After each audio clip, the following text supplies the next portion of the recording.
स्थिति प्रारंभ।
बोला था सर जो बोलते हैं बोलिए टच होगा इसमें स्पीकर लगा हुआ है।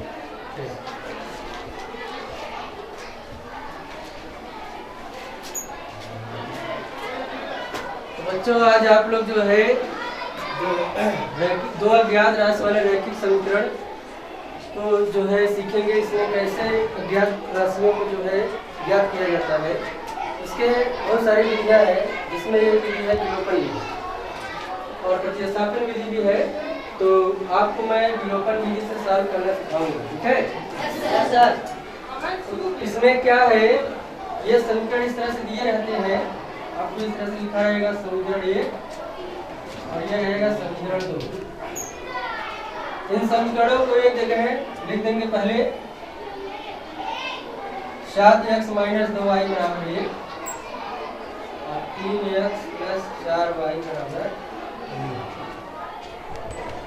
इन समीकरणों में क्या है, पहले हम x के गुणांक या y के गुणांक को बराबर करा लेते हैं, ठीक है? तो इसमें हम लोग चलिए किसके गुणांक को बराबर करा दें? x के गुणांक को चलो बराबर करा दें या फिर y के गुणांक को। y का गुणांक छोटा है ना? तो इसके लिए आप क्या करो, ऐसे दोनों तरफ से ब्रैकेट बना दो, ठीक? और यहाँ y का गुणांक 2 है, इसका इसमें करा दो और यहाँ y गुणांक 4 है, इसमें इससे करा दो, ठीक? अब आप क्या कराओ, इसमें मल्टीप्लाई करा दो यहाँ से वहां तक। 4 से 22 x 4 दूनी 8 y 4 का 4। इसी प्रकार से 2 से कराएंगे, 2 तिहाई 6x 2 चौके 8। फिर 2 से 15 में मल्टीप्लाई कराएंगे तो कितना आएगा? 20। इसके बाद हमने जिसको बराबर कराया है उसका चिन्ह बदला हुआ होना चाहिए, कोशिश होना चाहिए। अगर खुद से बदला है तो आप लोग लिखेंगे जोड़ने पर, ठीक है? और जब खुद से नहीं बदला रहेगा तो आप लोग लिखेंगे घटाने पर। तो इस तरह से आप क्या देख रहे हैं, खुद से बदला हुआ है, यानी हमको क्या लिखना चाहिए? जोड़ने पर। तो जोड़ेंगे यहाँ पर आप लोग, यहाँ देख रहे हैं ये दोनों, पहले इसको जोड़ लीजिए। दोनों का चिन्ह कैसा है? प्लस है। तो कितना हो जाएगा? 34 हो गया। अब इसमें देखिए एक माइनस एक प्लस है, तो कितना आएगा इसका? 0। 0 के कंडीशन में बीजगणित में इस तरह से इसको कैंसिल कर दिया जाता है। इसके बाद इसको जोड़ेंगे, दोनों प्लस है ना? क्या आएगा? 34x आ गया।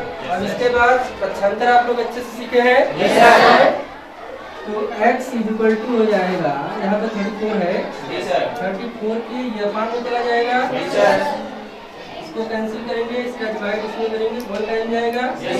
तो x = कितना आ गया? 1 आ गया। ये आपका x का वैल्यू हो गया। इसी प्रकार से यदि y का वैल्यू निकालना है आपको, तो x के इस मान को समीकरण 1 या 2 किसी में रख देंगे तो आ जाएगा, ठीक है? तो यहाँ पर हम लोग देख लेते हैं, इस तरह से लिखेंगे x का मान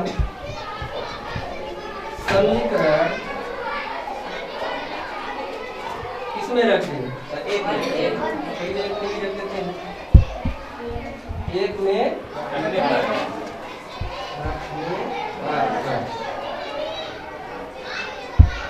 समीकरण 1 में रखते हैं। देखिए यहाँ पर 7x है ना? 7 × 1 क्या है? -2y है। -2y = 1। 7 × 7 हो जाएगा, इसके बाद -2y = 1 हो गया। 7 को पक्षांतर कर दो उधर, -2y = जाएगा, क्या हो जाएगा? माइनस हो जाएगा। तो 7 - 1 1 - 7 होगा, तो आ जाएगा आपका जो है -2i = -6। Minus minus cancel, y = 6 के अपान में 2 इसको कर देंगे, कितना आ जाएगा? 3 बार y = 3। तो इस तरह से x और y का मान निकल गया। तो आपने जो है इसका देख लीजिए कैसे किया गया था। फर्स्टली ये समीकरण दिया रहेगा, आपको कर लेना है।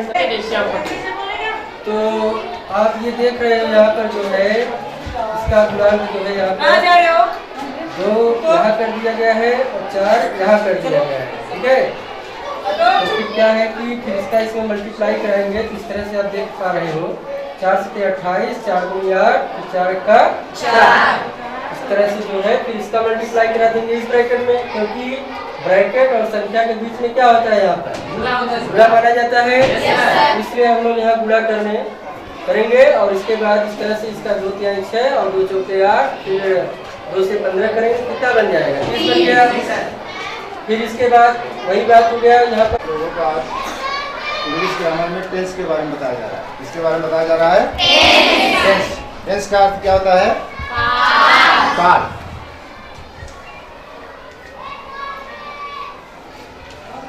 समय भी कहते हैं इसको, क्या कहते हैं? समय।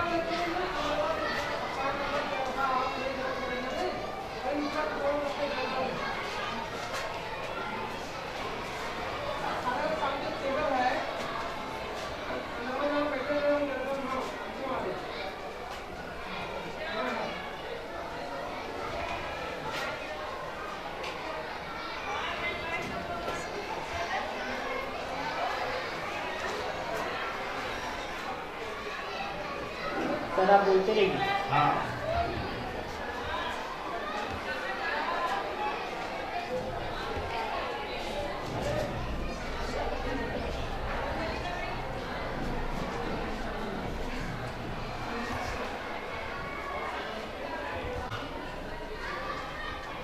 पास्ट टेंस का मतलब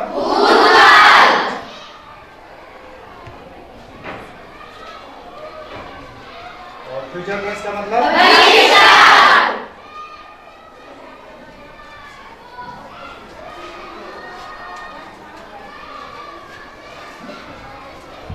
प्रेजेंट टेंस में प्रेजेंट टेंस के वाक्यों के हिंदी वाक्यों की क्या पहचान होती है?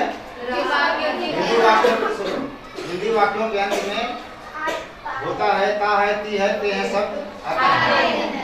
क्या शब्द आते हैं? ता है, ती है, ते हैं। जैसे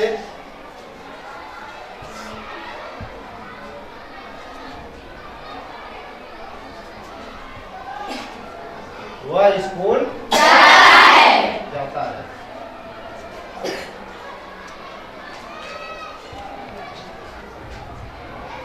वह स्कूल जाता है, इसका ट्रांसलेशन क्या हो जाएगा? He goes to school.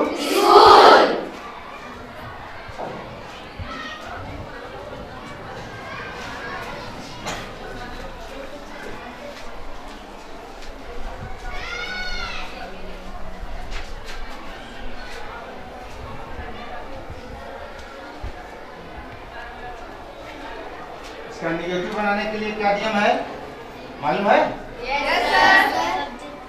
हाँ, जैसे मान लीजिए वह स्कूल नहीं जाता है। क्या बोल रहे हो? सही सबको याद नहीं है? He does not go to school. और इंट्रोगेटिव सेंटेंस में Does he go to school? और तो इस तरह से आप बनाएंगे और वाक्य लिखिए। चलिए सर निगेटिव लिख देते हैं।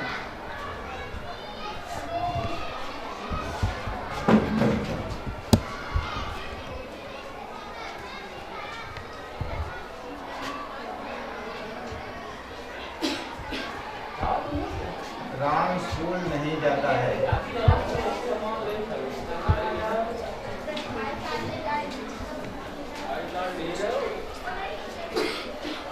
इसका ट्रांसलेशन चलो बताओ जी क्या होगा? He does not go to school. Ram does not go to school. ठीक। Ram Does not go to school.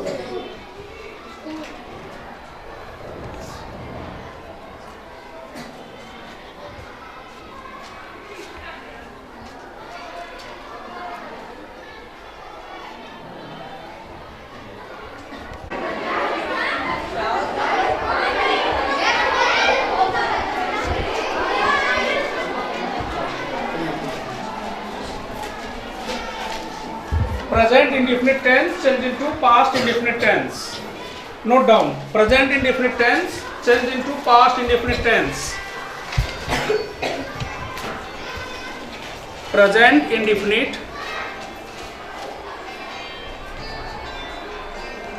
tense change into past indefinite tense.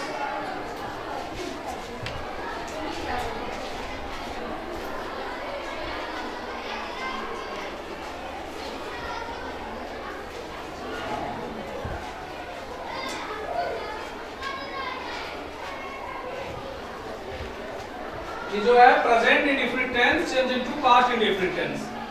जब डायरेक्ट नरेशन का कोई वाक्य होता है, जब उसकी रिपोर्टेड स्पीच को चेंज करते हैं इनडायरेक्ट में, तो उस प्रेजेंट इंडेफिनिट को पास्ट इंडेफिनिट टेंस में बदल देते हैं। Okay,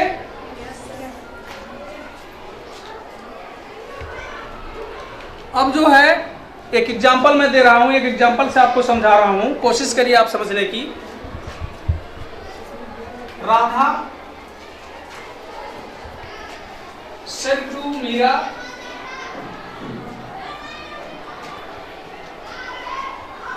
Radha said to Meera, Ravi writes a letter.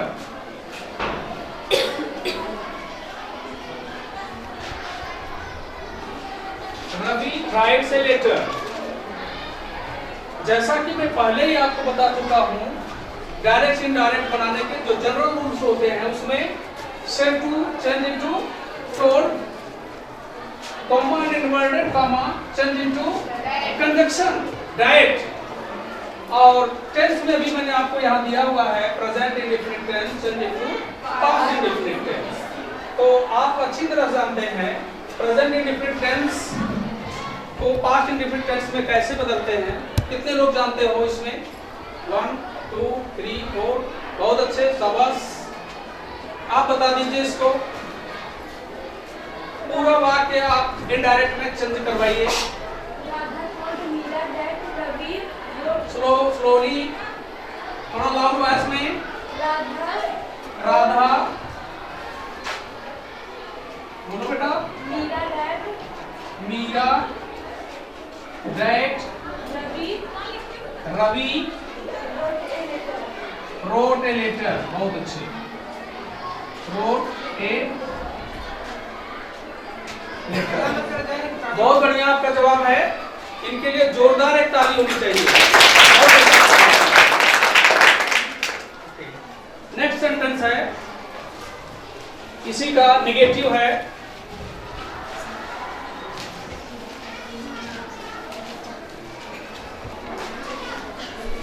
Sentence है, Praveen said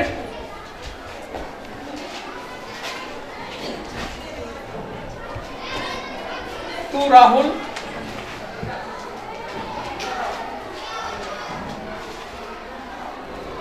Mahesh does not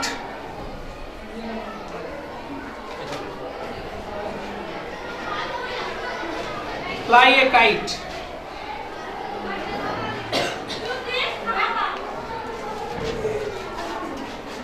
ये है Praveen said to Rahul. Praveen told Rahul that Mahesh did not fly a kite. बहुत अच्छी क्लैपिंग है, होनी चाहिए इनके लिए। ये हो जाएगा said to change into told, conjunction यहाँ लग जाएगा डायरेक्ट। और ये जो डज नॉट है, इसको हम डज को डिड में कन्वर्ट कर देंगे, बाकी सेम चीज हो जाएगी। ओके, इस टेंस में अभी किसी कोई समस्या है? यदि कोई समस्या हो तो खड़े होकर अपने प्रश्न को पूछ सकते हैं।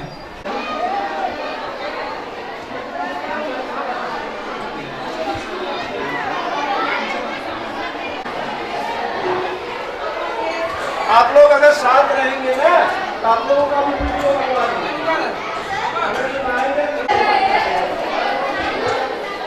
देखिए, आपको स्क्वायर, ये स्क्वायर के बारे में बताया जा रहा है, उसको ध्यान से सुनिए। स्क्वायर, इसको हिंदी में वर्ग कहा जाता है। क्या कहा जाता है? ये वर्ग क्या होता है उसका फिगर मैं दे रहा हूं आपको। ये फिगर है इसका। फिगर में आपको स्क्वायर में ये जो साइड है इसके ये इक्वल होते हैं। क्या होते हैं? इसके साइड इक्वल होते हैं और इसके जो डायगोनल, इसको डायगोनल बोला जाता है। क्या बोला जाता है? इसको साइड कहते हैं। साइड को हिंदी में भुजा बोलते हैं और ये डायगोनल है। क्या है? डायगोनल। इसको बोलते हैं विकर्ण। हिंदी क्या बोलते हैं? विकर्ण। अब देखिए विकर्ण भी इसके इक्वल होते हैं। विकर्ण क्या होते हैं? इक्वल। डायगोनल, इसके जो डायगोनल है D1, इसको D1 बोलते हैं। D1 equal D2। Diagonal first, diagonal ये फर्स्ट हो गया, ये सेकंड हो गया। इसके डायगोनल दोनों क्या है? इक्वल। क्या होते हैं? इक्वल। कहने का मतलब ये साइड भी इक्वल और डायगोनल भी इक्वल। इसमें होते हैं स्क्वायर में। अब इसका जैसे हमको पेरीमीटर निकालना हो, पेरीमीटर क्या होता है पता है? पेरीमीटर, पेरीमीटर हम अगर इसके चारों साइड को काट दें, कटिंग कर दें अलग अलग, मान लीजिए इसकी एक साइड की लंबाई 5 cm है। कितनी है? 5 cm। तो हम अगर इसके पेरीमीटर, पेरीमीटर का मतलब होता है परिमाप। ये परिमाप इसको हिंदी कहते हैं। इसकी लंबाई में इसकी लंबाई को ऐड करेंगे, इसके चारों साइड को ऐड कर देते हैं। क्या कर देते हैं? तो अगर हम इसको काट दिए तो ये ऐसे लाइन बन गई, ये 5 cm की बनी कि नहीं? फिर दूसरी लाइन को काट दिए, ये भी 5 हो गया, हुआ कि नहीं? तीसरी लाइन को काट दिए तो ये भी 5 cm हो गया। चौथी लाइन काट दिए, ये भी 5 cm हो गया। इन सबको हम अगर प्लस कर दें तो क्या आ जाता है? कितना आया? आया ना? अगर हम इसमें फार्मूला यूज करते हैं तो पेरीमीटर ऑफ स्क्वायर, इसका एक फार्मूला होता है। पेरीमीटर ऑफ स्क्वायर इक्वल होता है 4 इंटू साइड। 4 into side. तो अगर हम ये 4 और साइड कितना है इसका? 5 4 जा 20 cm। देखो ये आंसर और ये आंसर क्या रहा है? बराबर आ रहा है। कहने का मतलब पेरीमीटर हम अच्छे से सुटेबल तरीके से निकाल सकते हैं, इसको अलग अलग ऐड करके भी या तो फार्मूले की सहायता से। समझ रहे नहीं? yes, sir। समझ में आया बात सारी? yes, sir। तो पेरीमीटर के बाद आपको एक चीज और बता रहे हैं इसका, स्क्वायर का। किसी भी स्क्वायरल चीज हो, कोई भी चीजें हो जिसकी चारों साइड इक्वल हो, हम केवल यही फार्मूला साइड इन 4 इंटू साइड क्या करेंगे? 4 इंटू साइड जब करेंगे तो ये मापने की जरूरत नहीं पड़ेगी, ऐसे ही निकल जाएगा कि कितना ये लंबा है, ये चारों मिला करके कितना हम इसकी डिस्टेंस है, कितनी लेंथ है वो फाइंड आउट कर सकते हैं। इसके बाद हम अगर एरिया निकालते हैं, एरिया ऑफ स्क्वायर। एरिया क्या होता है? एरिया इसके अंदर जो ये फील्ड है, ये जगह जो है ये फील्ड, ये इसकी माप क्या है उसको हम एरिया बोलते हैं। अब ऐसे तो हमें पता नहीं चल रहा है ये कितना है नहीं? तो जब एरिया हम निकालते हैं तो एक इसमें फार्मूला होता है इसका साइड इंटू साइड। क्या होता है? Side into side. तो साइड मैंने बताया कि इसका 5 जब है तो ये सभी 5 हो जाएंगे। yes, होंगे नहीं? yes, सभी जब 5 हो जाएंगे तो हम साइड को 2 बार लिखे हैं तो यहाँ 2 बार 5 लिखेंगे।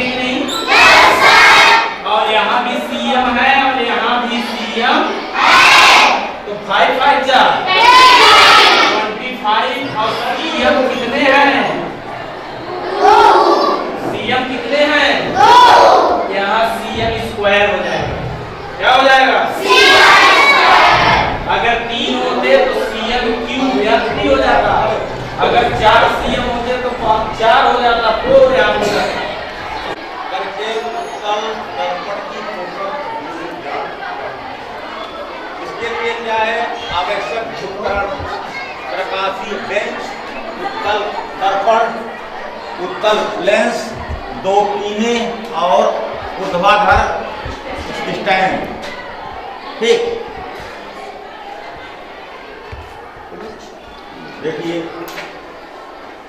ये क्या है, ये आपका स्टैंड है, इसका नाम है प्रकाशित बेंच।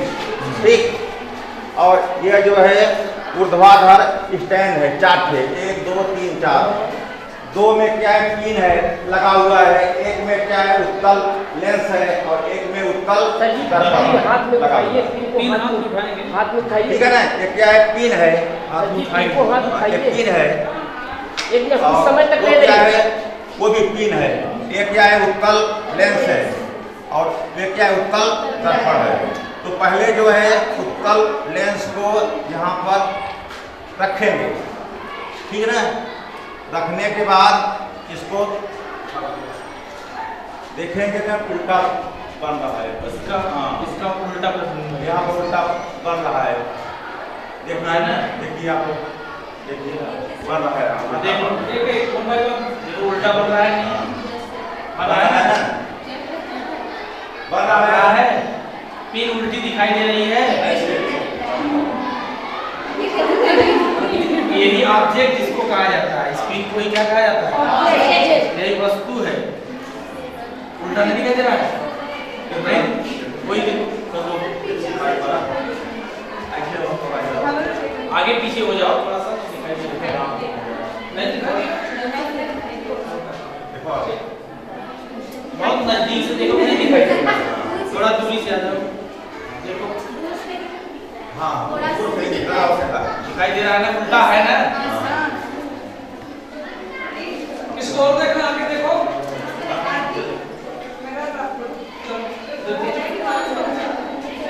ठीक है।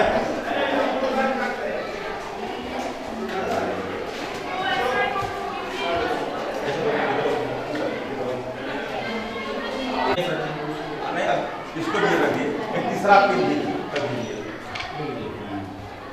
देखो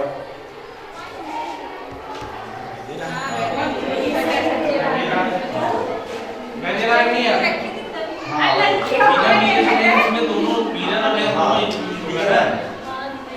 दे रहा है, दिखाई दे रहा है ना, अभी नहीं दिखाई दिया। चश्मा लगा के बैठा बेटा, यहाँ थोड़ा सीरियस रहो। आप सीरियस रहोगे तब दे रहा है कहीं। अब आप देखेंगे ना, जो ये वाला है ये आपको ऐसे यहाँ पर दिखाई देगा।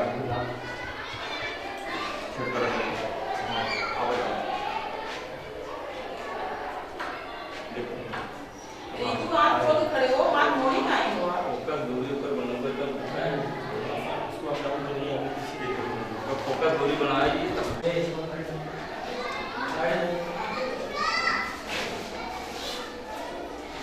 अभी नहीं आ रहा, इसको आगे पीछे थोड़ा और लेंस मारिए। कहाँ करेंगे थोड़ा सा ऐसा है ना, ऐसे ना। हाँ उधर ऊपर से दिखाई दे रहा है, लेकिन क्या है ना थोड़ा सा लेंस आपको और ऊपर नीचे ये लेंस नीचे ऊपर है। हाँ, यही नीचे कर थोड़ा सा हल्का नीचे करिए। हाँ आप सही है, हाँ, वही सही है, ना। बस हो गया रहने बस वही दीजिए, वही। सेट हो गया, बस सेट हो गया ना। बस। अब देखो हम लोग को मिल रही है नहीं, देखो देखो अब लेंस हाँ, ये वाला प्रिंट का भाई लेंस ऊपर नीचे ऐसे आया होगा। देख लो हाँ? अरे आप हाँ हाँ देखो इधर से ही दिखेगा। उधर भी देखो।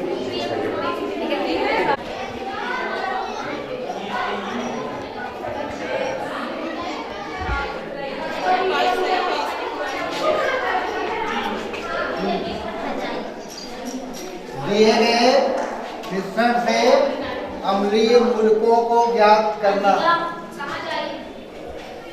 ये हुए जो आपके पास मिक्सचर है उससे अम्लीय मूलकों का परीक्षण, कार्बोनेट, सल्फेट और अमोनियम, इसका परीक्षण अपने आप कीजिए।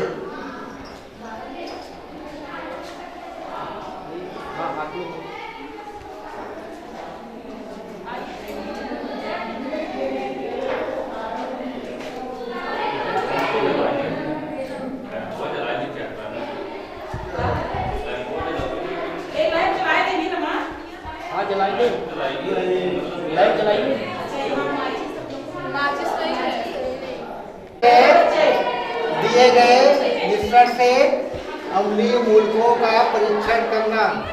आपको मिश्रण दिया रहेगा, इसमें कार्बोनेट, सल्फेट और अमोनियम, इन तीनों को आपको मिश्रण में से निकालना है। ठीक है? मिश्रण को पहले लेकर के उसमें हाइड्रोक्लोरिक एसिड या सल्फ्यूरिक एसिड आप मिलाइए। देखिए उसमें से कार्बन डाइऑक्साइड गैस निकलना शुरू हो जाएगी।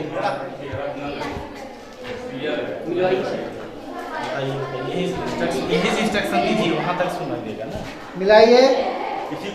मिक्सचर को लेकर के हाइड्रोक्लोरिक एसिड या सल्फ्यूरिक एसिड मिलाइए। धीरे धीरे उसमें से धुआं निकलना शुरू होगा। ज़्यादा नहीं, थोड़ा हल्का निकलिए। उसको थोड़ा सा दूरी बना के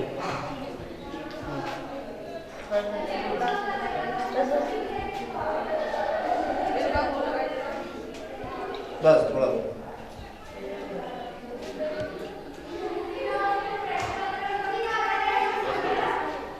बहुत गर्म मत करो, नहीं फेंक देगा ऊपर, थोड़ा दूर से करो। चेहरे को बचा के थोड़ा सा दूर रख के रहो ना, दूर से करो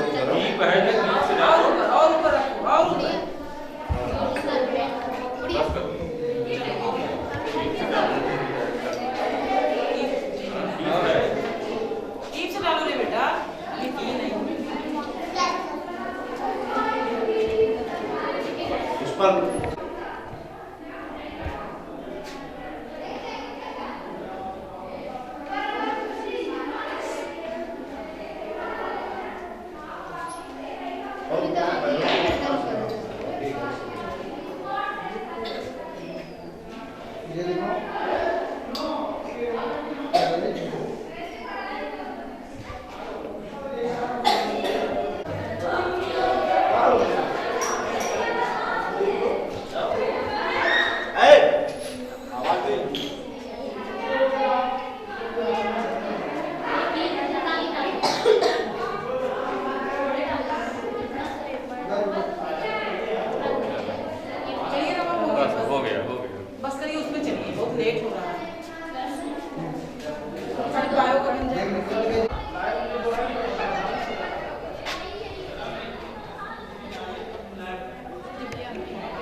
हम जिस जगह नहीं किया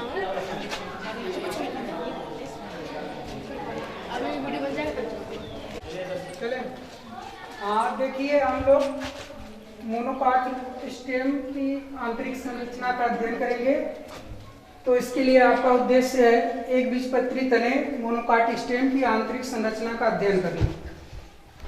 इसमें आवश्यक उपकरण जो लगता है, एक बीजपत्री स्टेम प्रयोग, वाश ग्लास होता है, cover slip, fast print chemical और एक माइक्रोस्कोप होता है। तो सबसे पहले हम क्या करते हैं, मोनोकाट स्टेम लेते हैं, उसका टीएस सेक्शन काटते हैं, ट्रांसवर्स सेक्शन अनुप्रस्थ काटते हैं, उसको वाश ग्लास पर रखकर हम उसमें फास्ट ग्रेन से स्ट्रेन करते हैं, उसको फास्ट ग्रेन उसमें मिलाते हैं। इसके बाद वाश ग्लास लेकर हम उस पर उसे रखकर ऊपर से कवर स्लिप को ग्लिसरीन से चिपका देते हैं। फिर इसके बाद हम माइक्रोस्कोप पर रखकर उसकी आंतरिक संरचना का अध्ययन करते हैं। तो जब आप माइक्रोस्कोप पर रखकर देखेंगे तो उसमें स्टेम के जो भाग होते हैं उसमें दिखाई देंगे। सबसे पहले आपको त्वचा एपिडर्मिस दिखाई देगी, उसके नीचे कॉर्टेक्स या बलकुट की परत, कई परतें होंगी। इसके बाद नीचे आपका होगा बलकुट के नीचे परिरंभ का अस्तर होगा। परिरंभ के बीच में जाइलम और फ्लोएम दिखाई देगा। आप मोनोकाट स्टेम लेकर आप करेंगे। उधर सर जाओ।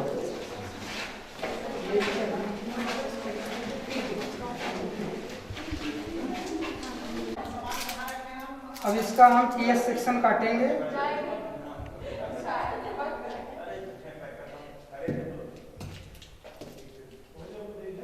इसमें से स्टेम के एक टुकड़े को हम बाहर निकालेंगे।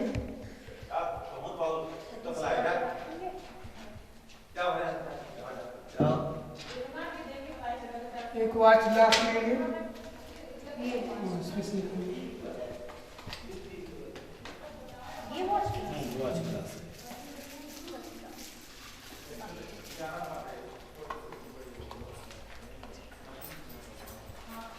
हाथ में दिखाइए गिलास को।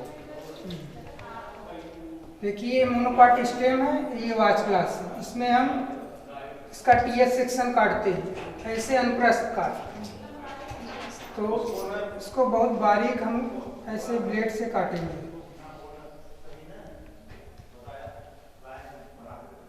इसके लिए आपकी ब्लेड तेज होनी चाहिए, या रेजर से काटेंगे वो धार तेज होनी चाहिए, नहीं तो आपका जो है कि सेक्शन फट जाएगा तो साफ दिखाई नहीं देगा।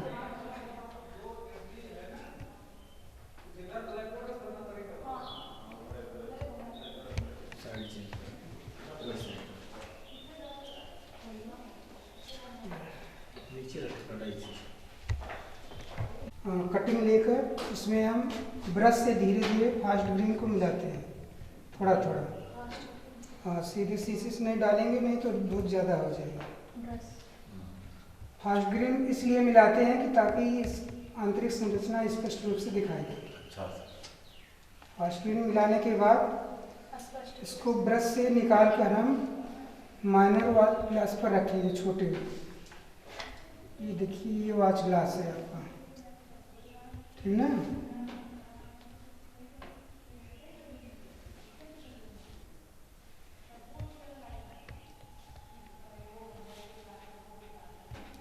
इसको हम सेक्शन को वॉच ग्लास के बीचों बीच रखते हैं।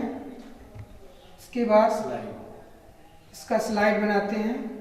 इसके ऊपर हम कवर स्लिप चिपकाते हैं। इसके लिए ग्लिसरीन, एक बूंद इस पर आप ग्लिसरीन डालें।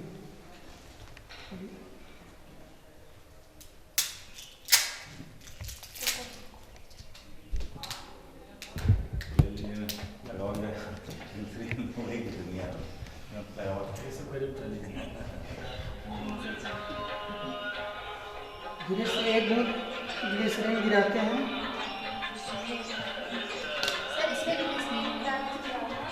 चिपकता है वॉच ग्लास कवर स्लिप को चिपकाने के लिए। कहाँ देखिए, ये वॉच ग्लास है, कवर स्लिप है। ये बहुत पतला होता है, इसको धीरे से नहीं पकड़ेंगे तो ये टूट जाएगा। अब इसको हम इसके ऊपर रखकर धीरे से प्रेस कर देते हैं, दबा देते हैं। धीरे से जब हम दबाते हैं तो इसमें जो हवा भरी रहती है पूरी बाहर निकल जाती है और पूरा साफ हो जाता है। माइक्रोस्कोप पर रखकर अब इसको सेट करके हम इसकी आंतरिक संरचना को ऐसे देखते हैं।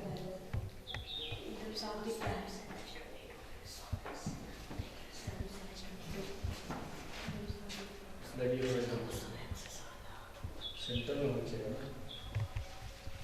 कुछ खराब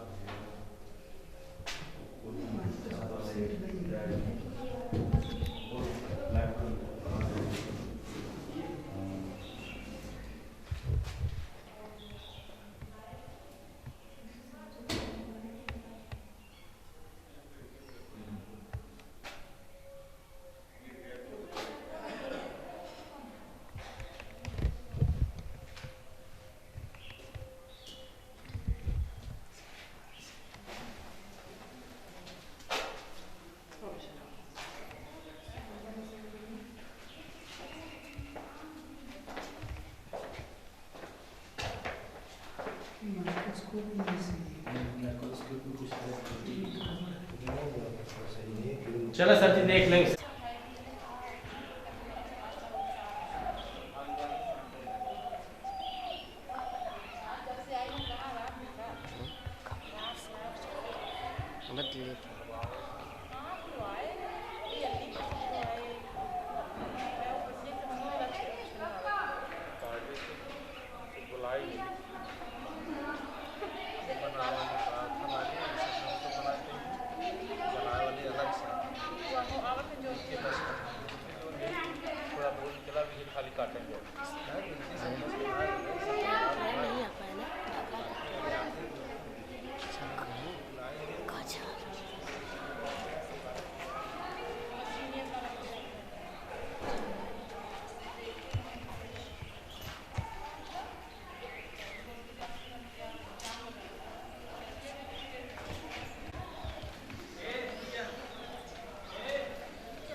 निकला था इनको वो निकल रहा है 2 मिनट और लगे।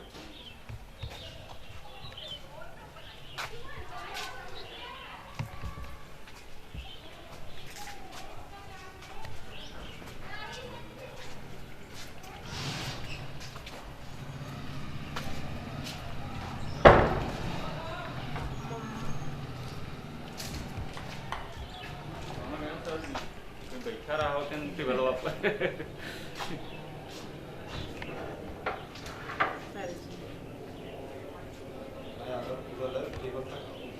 आप पहले मैं आप इसका थोड़ा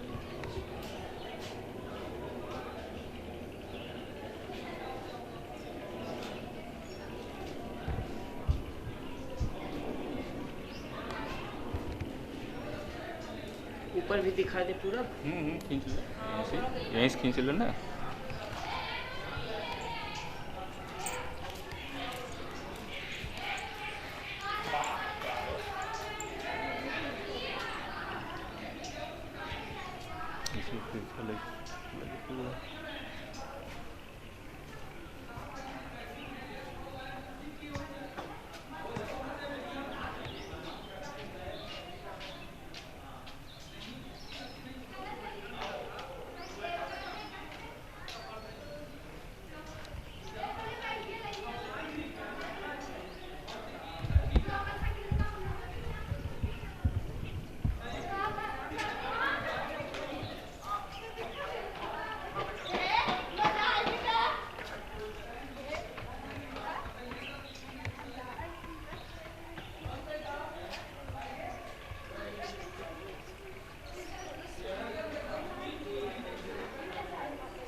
अरे आप उसे वाहन तो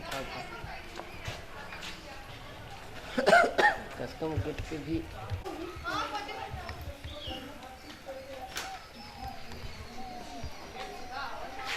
ध्यान रखिएगा हमेशा अभी रुके रहिए दोनों अभी आप हैं सामने आ जाइए। आप हैं आ जाइए।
silence,